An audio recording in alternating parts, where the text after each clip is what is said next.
नमस्कार प्रिय भक्तगणों, राखी का त्योहार भाई और बहन के प्रेम का प्रतीक होता है। इस दिन बहनें अपने भाई की कलाई पर राखी बांधती हैं। इस बार रक्षाबंधन का त्योहार 30 अगस्त और 31 अगस्त दोनों दिन ही मनाया जाएगा। तो आइए जानते हैं रक्षाबंधन का शुभ मुहूर्त, भद्रा का समय और शुभ संयोग। शास्त्रों के मुताबिक रक्षाबंधन भद्रा काल में नहीं मनाना चाहिए। ऐसा करना बेहद अशुभ माना जाता है। रक्षाबंधन पर भद्रा का साया 30 अगस्त को 9:02 रात्रि तक रहेगा। इसके बाद से राखी बांधना उपयुक्त होगा। 31 अगस्त को 7:30 तक राखी बांधी जा सकती है, यानी कि आप 30 अगस्त को रात 9:02 के बाद राखी बांध सकते हैं, या फिर 31 अगस्त को सुबह 7:30 से पहले राखी बांध सकते हैं।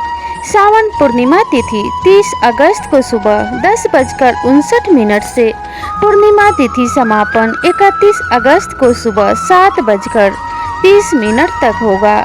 रक्षाबंधन में पूजा की थाली में धूप घी का दीपक होना चाहिए। उसमें रोली और चंदन रखें। उसमें अक्षत अवश्य रखना चाहिए, यानी चावल जो टूटा हुआ ना हो। अपने भाई का रक्षा सूत्र भी थाली में रखना चाहिए। साथ ही साथ उसमें मिठाई भी रखनी चाहिए। अगर आपने अपने घर में बाल गोपाल स्थापित कर रखे हैं तो रक्षाबंधन के दिन बाल गोपाल को भी रक्षाबंधन की थाली में रखना चाहिए। रक्षाबंधन के दिन सबसे पहले भाई बहन जल्दी सुबह उठकर स्नान आदि कर साफ सुथरे कपड़े पहनकर सूर्य देव को जल चढ़ाएं। फिर घर के मंदिर में या पास ही किसी मंदिर में जाकर पूजा अर्चना करें। ऐसा करने से भाई बहन को शुभ फलों की प्राप्ति होती है। इसके बाद आपने जो रक्षाबंधन के लिए पूजा की थाली सजाई है, उस थाल को मंदिर में भगवान को समर्पित करें।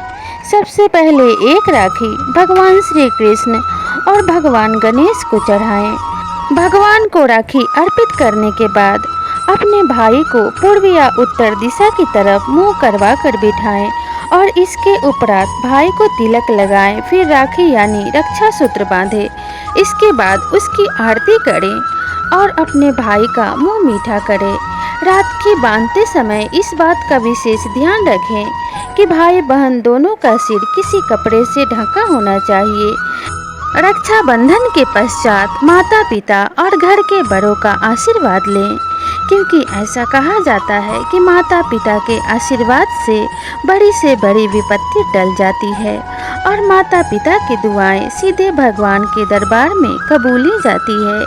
इसलिए सभी बच्चों को अपने माता पिता का आशीर्वाद चरण स्पर्श करके लेना चाहिए। रक्षाबंधन के दिन बांधे जाने वाला धागा रक्षा सूत्र कहलाता है। माना जाता है कि राजसूय युद्ध के समय भगवान कृष्ण को द्रौपदी ने रक्षा सूत्र के रूप में अपने आंचल का टुकड़ा बांधा था। इसके बाद बहनों द्वारा भाई को राखी बांधने की परंपरा शुरू हुई।